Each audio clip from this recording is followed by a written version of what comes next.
Então, não é à toa que o Espiritismo vem para o Brasil, preparado por Ismael, né? Desde o século XIX.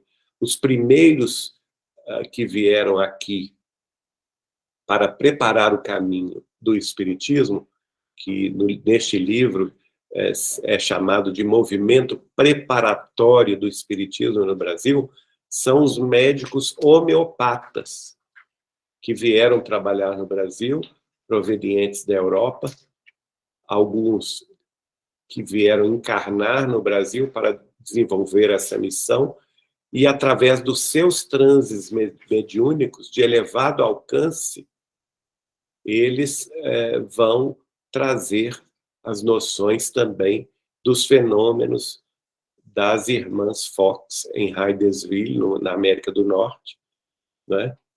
Formando aqui um pequeno grupo de estudos em 1853, antes mesmo que Kardec publicasse o Livro dos Espíritos, lá em Paris, no dia 18 de abril de 1857.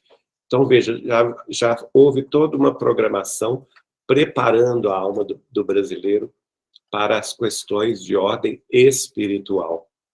A mesma coisa acontece com a preparação da reencarnação de Bezerra de Menezes e também da preparação da reencarnação de Dom Pedro II, ambos ligados ao Cristo, né?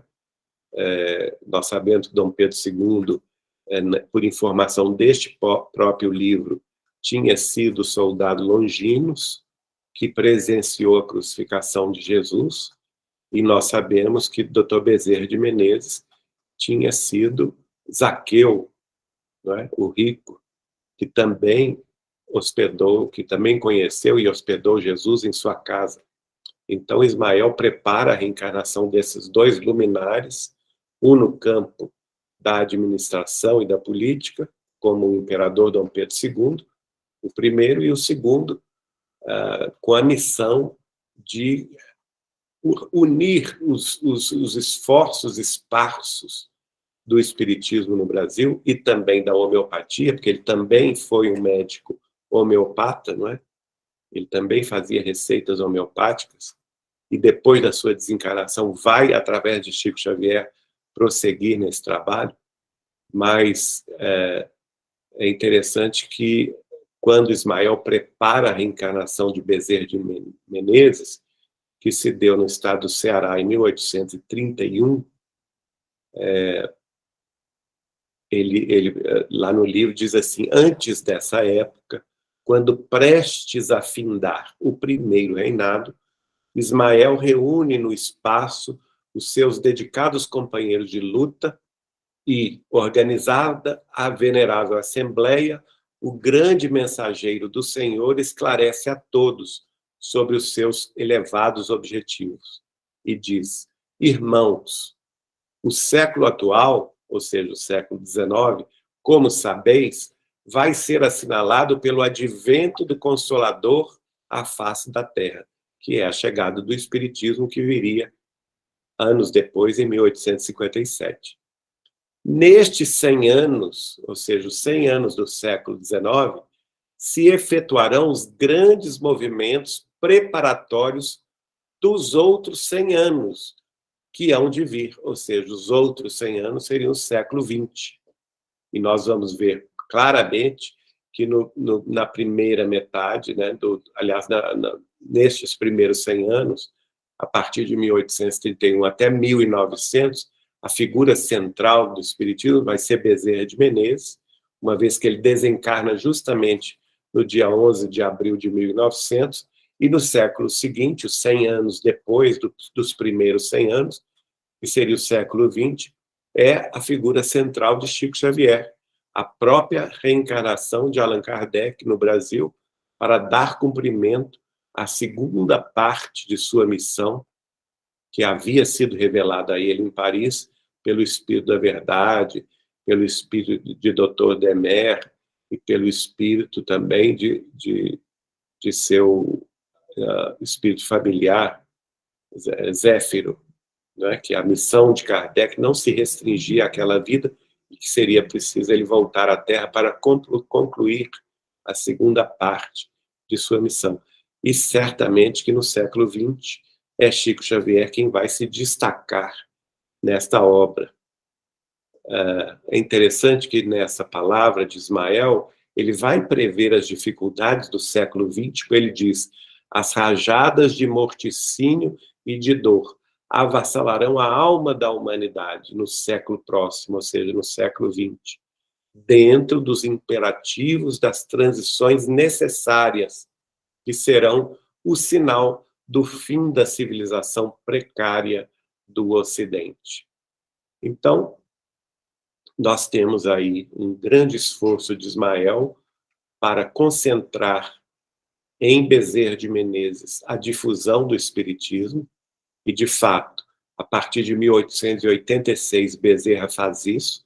Em 1895, ele assume a posição de diretor da Federação Espírita Brasileira e de todos os trabalhos de Ismael no Brasil. Ele é o médium de Ismael no Brasil, e em 1900 retorna para a espiritualidade. Mas,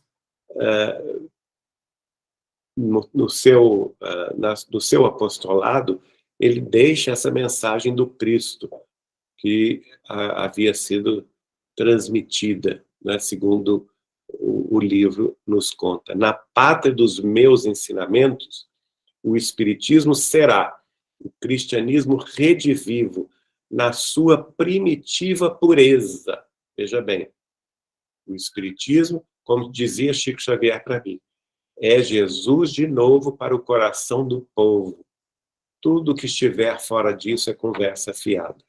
Então, nós espíritas, precisamos prestar bem atenção nisso. Olha o que Jesus disse, né? O Espiritismo será o cristianismo redivivo na sua primitiva pureza.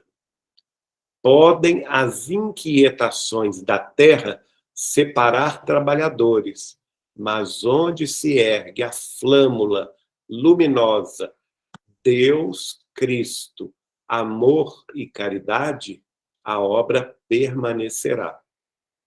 Todos os espiritistas do país se reúnem pelas afinidades na obra comum, e se os seus ascendentes têm ligações com as mais obscuras tendas de caridade, onde entidades humildes de antigos africanos procuram fazer o bem aos semelhantes.